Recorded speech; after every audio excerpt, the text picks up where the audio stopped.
Армысыздар қадірлі жерлестер. Қазір еліміздегі ең өзекті мәселелердің бірі тұрғын үй мәселесі жаймендеп шешіліп жатыр. Бүгінде Қазақстанның тұрғын үй құрылыс жинақ банкі елімізде тұрғын үй құрылыс жинақтары жүйесін іске асыратын жалғыз банк болып табылады. Еліміздің басты банкінде тұрғын үй бойынша қандай жаңалықтар барын біліп қайттық. Тұрғын үй мәселесі бойынша көптеген сауалдар туындайды. Жаңалық көп. Қуантарлығы банк қызметкерлері халықпен ашық байланыста. Тілшілердің сауалына тұрғын үй құрылыс жинақ банкының бизнесті дамыту бөлімінің басшысы Нұрлан Сұлтанов жауап берді. Бірінші сауалымыз: Нұрлан Темірбекұлы, сіздің бөліміңіз қай бағытта жұмыс істейді? Келісімшарт жүргізу, халыққа насихаттау, мемлекеттік бағдарламаларды насихаттау, біздің өз үйім бағдарламасы, банктың жеке бағдарламаларын, жалпы халыққа осы бағдарламаларды насихаттау жұмысын атқару бөлімі. Қадірлі жерлестер, ұйымдастырылған баспасөз туры аясында Шымкент қаласындағы Нұрсат шағын ауданындағы Бақыт тұрғын үй кешеніне бардық. Тұрғын үй кешені бойынша туындаған бірқатар сұрақтарға бөлім басшысы Нұрлан Темірбекұлының айтары бар екен. Қазіргі таңда артымызда тұрған бұл объект өзі 174 пәтермен бізге берілген. Ерекшелігі бұл жерде бірденнен жаңағыдай конкурс арқылы деп қатыспайды. Кез келген адам өздері келіп, жаңағы сату бөліміне келіп, осы ЖК Бақыттың сату бөліміне келіп, өзінің ұнаған пәтерін таңдап алса болады. Бұл жерде 174 пәтер, бір бөлмелі 1 пәтер, 2 бөлмелі 60 пәтер және 3 бөлмелі 104 пәтер бар. Осы пәтерлерді егер қалаған болса, кез келген адам келіп, жаңа конкурссыз алуға болады. Ерекшелігі жаңағыдай брондау. Нұрлан Темірбекұлы, тұрғындарға ең қызығы бағасы мен тұрғын үйлердің сапасы жайында сөз етсеңіз. Нарықтың бағасынан сәл төменде болады. Сол ерекшелігі. Алдын ала сіздер қазір несие төлеп жүресіздер, сосын бұны үй біткеннен кейін үйдің жоспарлы аяқталуы 2020 жылдың 30 маусым айында белгіленіп отыр.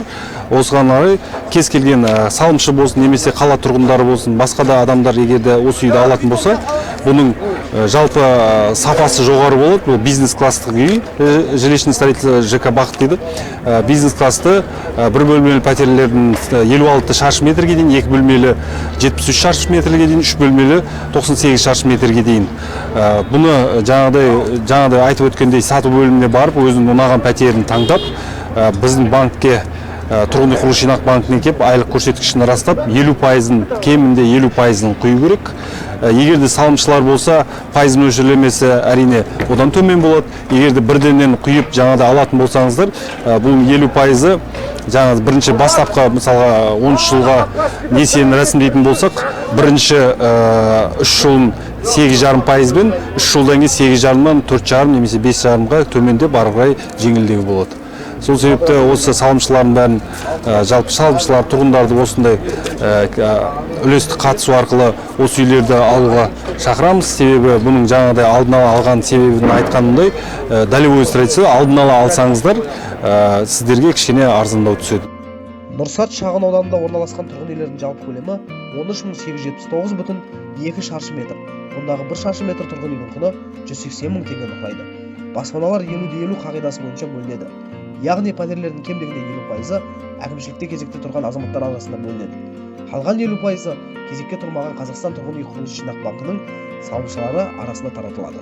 Жалпы бұның ерекшелігін айта кететін болсақ, көптеген сұрақтарда түсіп жатыр бізге.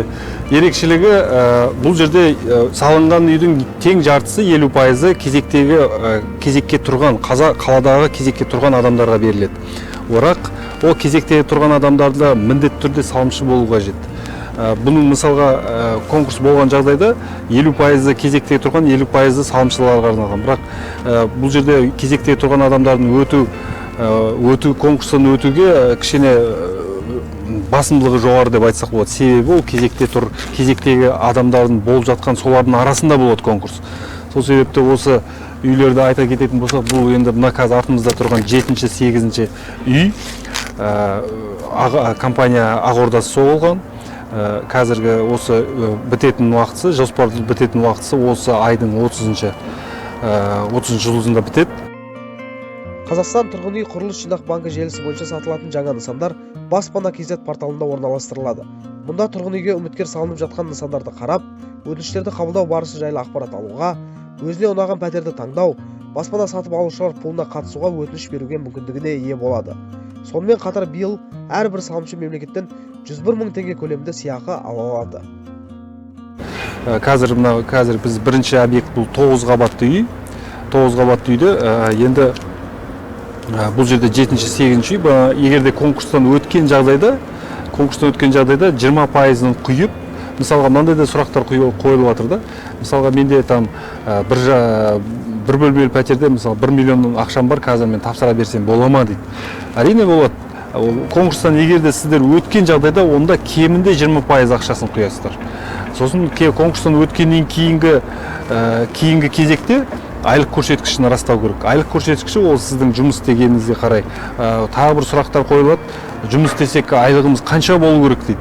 Бір жерде айлықтың бір мынанша болу керек деген бір өте қатаң бір не жоқ. Сол себепті өз адам, мысалға менде 50 мың айлық болса да, мен өзімнен егерде мен айлық конкурстан өтіп тұрмын, айлық көрсеткішім жетпеді. Бірақ мен егер айлық көрсеткішім жетпесе, 2 гаранттарды аламын. Жаңағы халықтың тілімен гарант деп айтылады ғой. Біздің тілмен созаемщик. Ол созаемщик кез келген адам бола береді. Айлық көрсеткіші болса да. Одан кейін мынандай сұрақтар болып жатыр. Бұл қатысқан үйлерге қатыссақ мен кәсіпкермін дейді, жеке кәсіпкермін дейді. Мен жаңағыдай бір мекемеде немесе басқа жерде жұмыс істеймін, мен өзім жеке кәсіпкермін. Сол себепті мен осы үйлерді ала аламын ба деген сұрақтар қойылады. Әрине ала алады. Ол кісілердің біздің жаңағыдай өзіміздің берілген тізім бар. Сол тізім бойынша документтерін жаңағы құжаттарын әкеп, құжаттарын өткізсе жаңағы үйлерді онда жаңағы кредитке несиеге рәсімдеуге болады. Тағы бір ерекшелігі бұл мысалға бағана айта кетейік, бағана біз ЖК Бақыт дегенге бардық қой. Бұл өз үйім бағдарламасы. Өз үйім бағдарламасы аясында оның пайыз мөлшерлемесі 7%-мен болады. Бірінші жаңағы 3 жыл 7%, кейіннен пайыз мөлшерлемесі төмендейді. Бұл жерде ерекшелігі 1-ден 5%-мен аласыздар.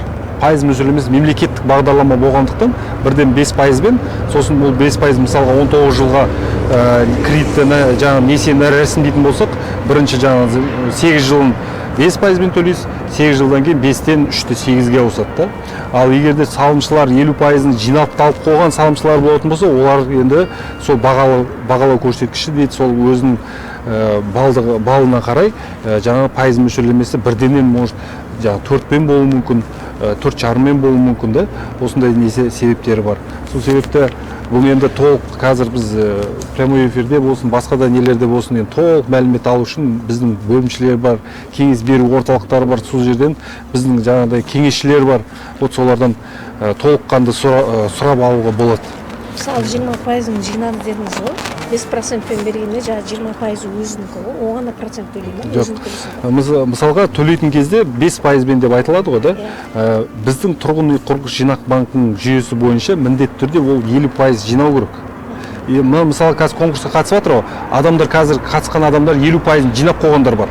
Мысалға 2 бөлме. 4 миллион, 7 миллион жинап қойған. Мысалға адамдар бізде салымшылар 90 мың салымшымыз бар да. Ол салымшылар қазір конкурсқа қатысқан кезде біз енді өтініш бергендердің арасында жүреді. Салымшылар бар 7 миллион, 8 миллион, 10 миллион жинағандар бар. 3 жыл жатқандар бар. Олар тек жартысын құяды да, то есть жаңа керек суммасына, қалған 10 миллион жинақтап қойса, қалған суммасына не алады. 7 миллион жинап қойса, онда 7 миллионға біз несиен береміз да. Сол 7 миллионға ғана. 7 миллионға ғана, 7 миллион.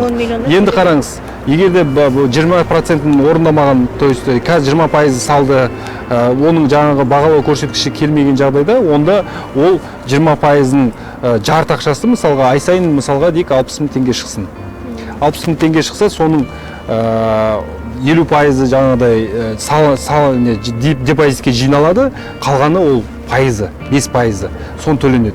Ол жаңа 8 жыл бойын мен айтып атқан себебім 5%-мен жаңа 8 жыл бойы 5%-мен төлейді, оның жарты ақшасы депозитте жиналады, 50%-ға толғаннан кейін біз сол сумманы қалған барлық суммадан, общий суммадан минусовать етіп, қалған жылға жаңа 3-те 8%-мен шашып береміз.